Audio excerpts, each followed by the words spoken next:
ও ছেলেরা, ও নওজোয়ান যুবকেরা, ও আমার মুরব্বী নবাব, অন্যায় হলে আমার করে দেবেন মাপ। বাড়ি তারকেশ্বর বাগবাড়ি, কথাগুলো বলবো বাড়াবাড়ি, দু চারটে কথা শুনে রেখে যাবেন না তাড়াতাড়ি। আমি আপনাকে যে কথা বলছিলাম লক্ষ্য করলে দেখতে পাওয়া যায়, তাহলে বাপ মায়ের সাথে ভালো ব্যবহার করে না, অথচ ফুরফুরা শরীফ যাওয়ার জন্য ব্যস্ত। কিন্তু শুনে রেখে দাও, আমাদেরকে দাওয়াত করা হয়, আমরা আসলে আমাদের হাতে হাতে মোসাফা করে বলে, হুজুর কি খাবেন, কি খাবেন? যদি বলি এখন খাবো না, বলছে হুজুর কেন? বলছে হুজুরের পেট হয়ে গেছে খাজা বাবার ডেক, হুজুরের পেট হয়ে গেছে ইন্ডিয়ার গেট, খাবো না খাবো না। তখন বলছে হুজুর চর্বি বাঁধে দেবো, লাও লাও। হুজুর সিনার পিস লেন লেন। যদি বলি খাবো না, তখন বলছে হুজুর সবজি রান্না হয়েছে, খাবেন না? না খাবো না। বলছে হুজুর আঙ্গুর আপেল বেদানা, আপনার কি কিছুই চলবে না? না খাবো না। তখন বিক্রমপুরের ছেলেরা বলছে করেছি বিশাল আয়োজন, আপনি না খেলে হতে পারে মরণ, একটু খান একটু খান একটু খান। যদি বলি খাবো না, তখন বলছে হুজুর বিশাল কষ্ট পাবো।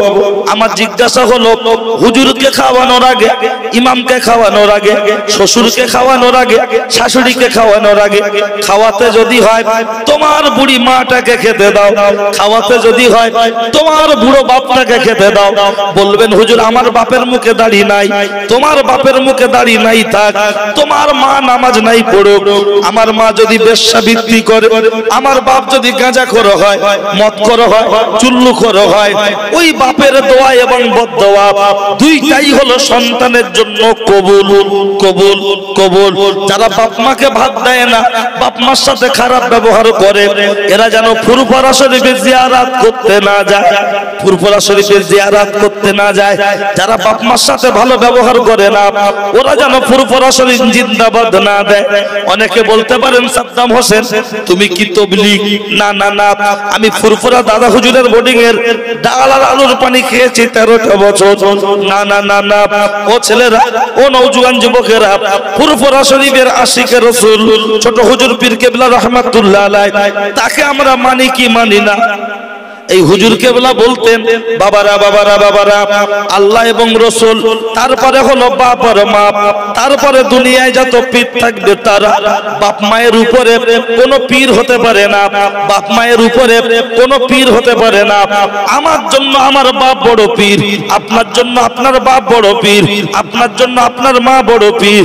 কিন্তু হুজুরের পায়ে কদম মুসি করার জন্য ব্যস্ত, অথচ নিজের বাপের পায়ে হাত দেয় না, মায়ের পায়ে হাত দেয় না। আর আমাদের কাছ থেকে দোয়া চাইছে, ওরে সাদ্দাম হোসেনের দোয়া ওর জন্য খোদার দরবারে পৌঁছাবে না, পৌঁছাবে না, পৌঁছাবে না। বলবেন ও সাদ্দাম হোসেন তুমি প্রমাণ দিতে পারবে?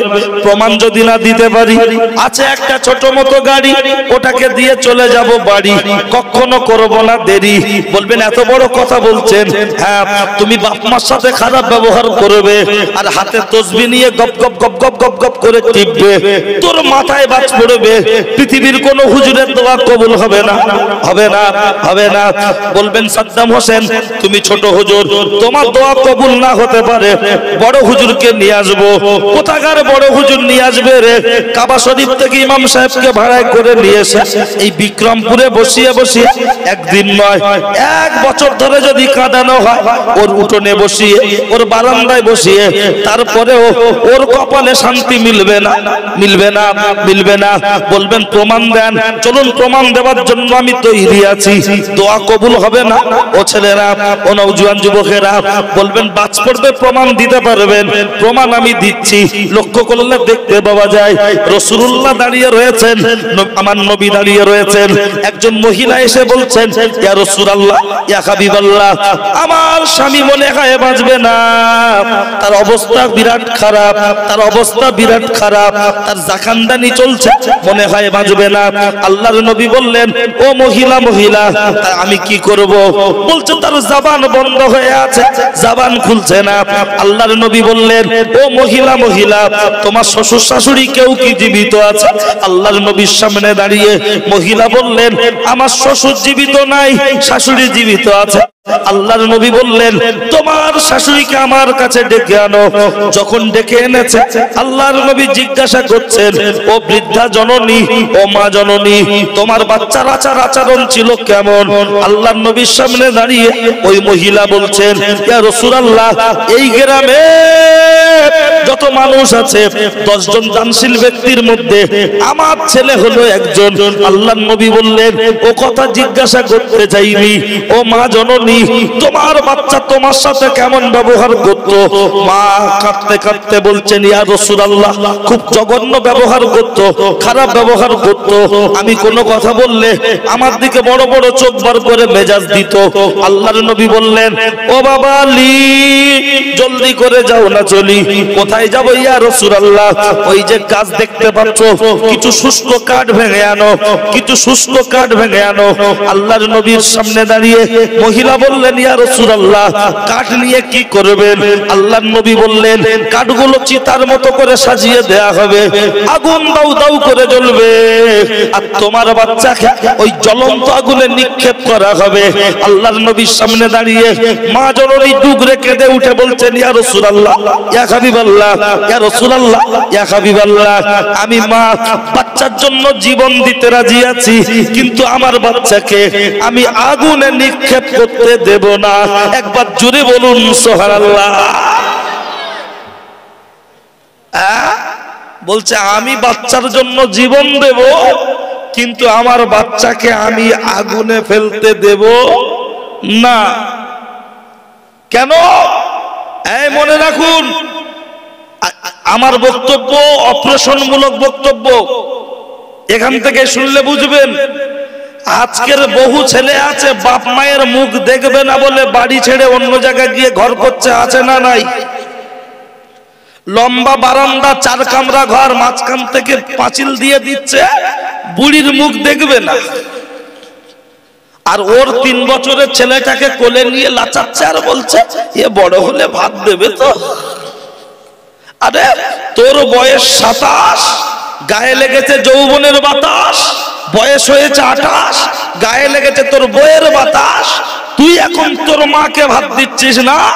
আমাদের বাপ মা আমাদের কত কষ্ট করে মানুষ করেছে, এখন বাচ্চাদের পেশাব যাতে বিছানায় না করে তার জন্য এখন মাল পরিয়ে দিচ্ছে। কি গো, প্যাম্পার পরিয়ে দাও নাকি?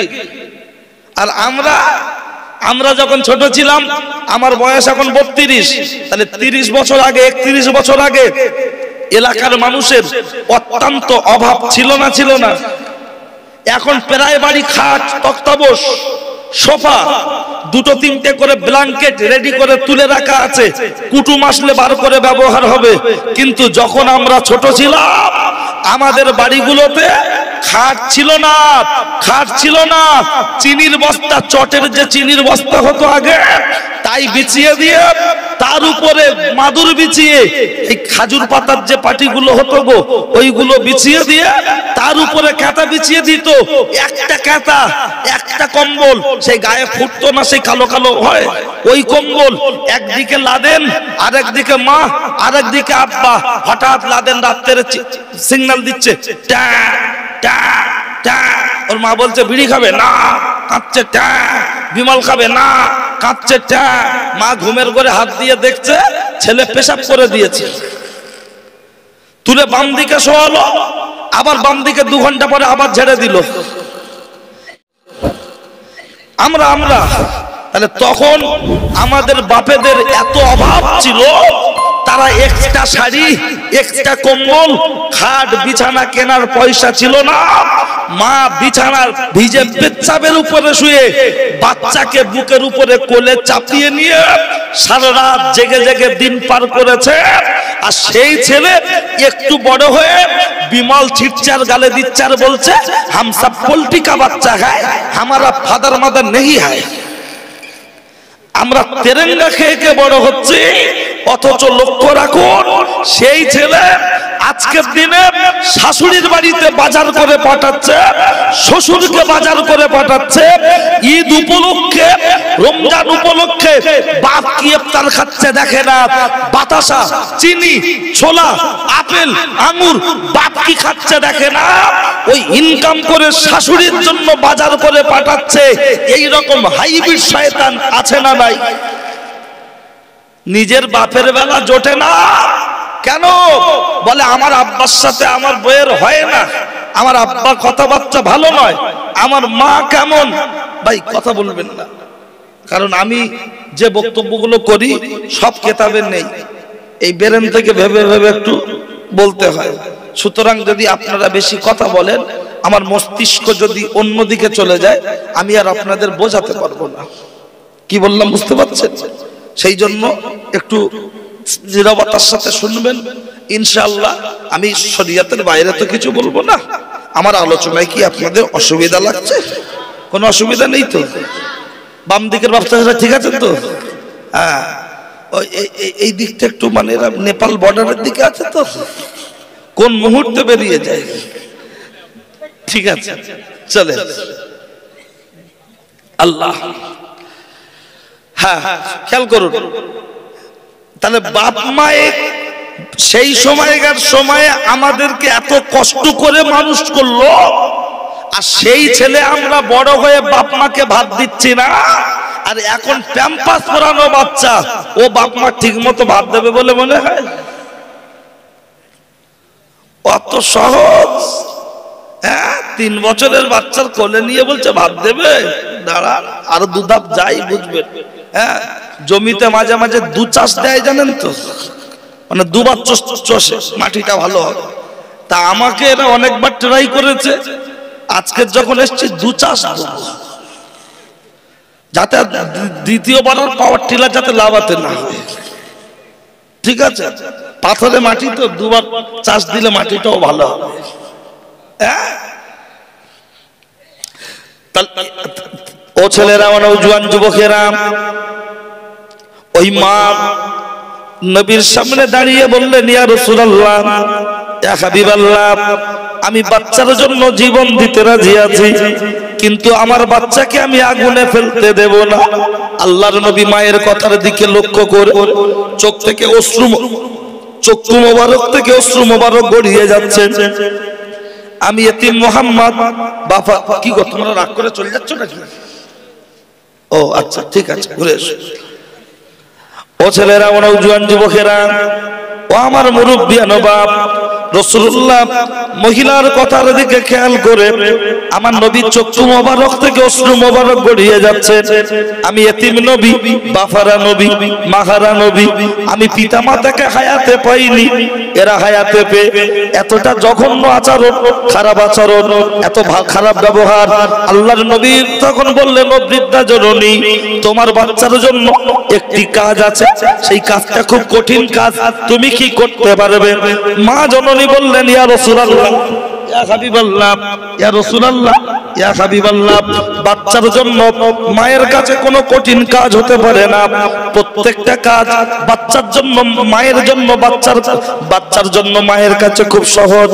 আল্লাহর নবী বললেন, তোমার বাচ্চাকে তোমাকে অন্তরের অন্তর থেকে ক্ষমা করতে হবে, তুমি কি পারবে?